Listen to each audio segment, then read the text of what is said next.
So my job entails all of line maintenance for San Francisco Hub and Sacramento Metro. I have mechanics out there as well too. So I'm responsible for all the aircraft that remain overnight.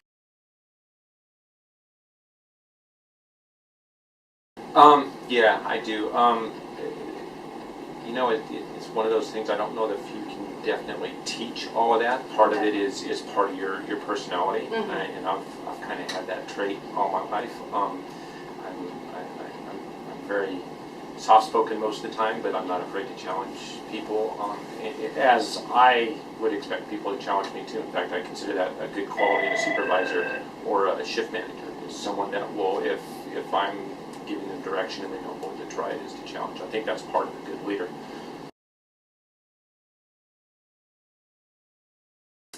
Yeah, okay, so as far as my approach is always very consistent. I think that's part of being a good and effective leader, is being consistent. You know, and everything that we do is consistency.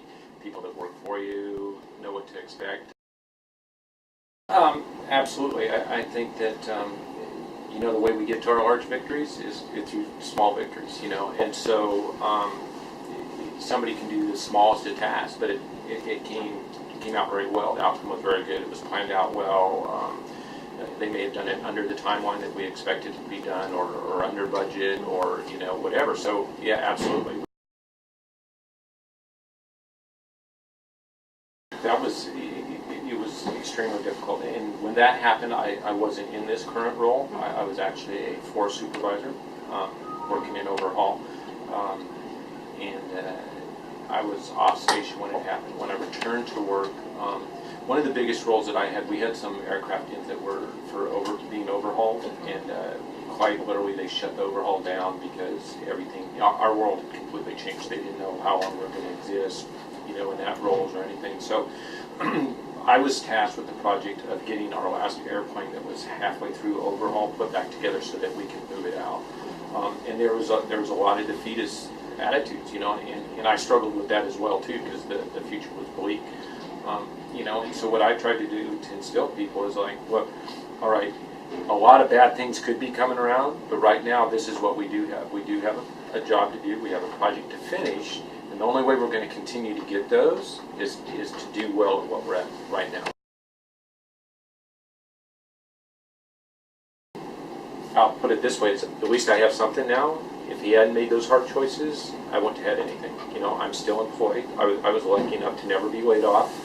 You know, I've got 19 years with the company, never being laid off, steady income's done very well for my family. So I would say that even though he was unpopular in some of the decisions he made, especially going into bankruptcy, you know, because United is a very proud airline, you know, one of the first majors in the country.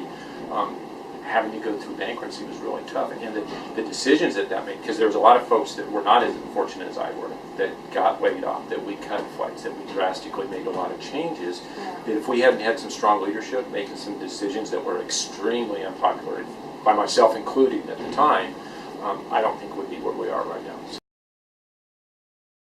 I have a safe day. In other words, I don't get anybody hurt.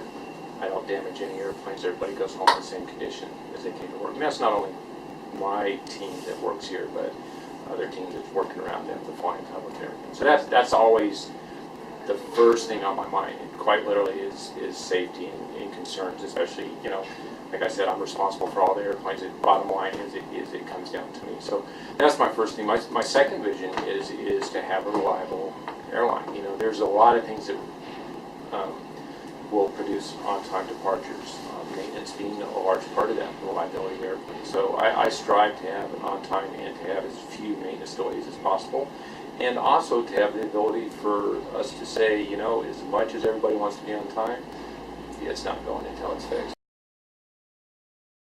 Well, we do some forms of recognition, you know, for our leadership roles.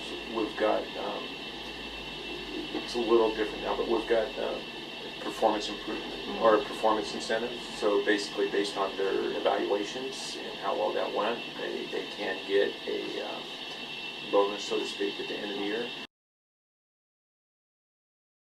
I would like to think I do, yeah. And that's one thing that I tell most of my supervisors when I hire a new supervisor or somebody's working for me is, my main job, or one of my main jobs as a senior manager for this station, is to promote the people that work for me.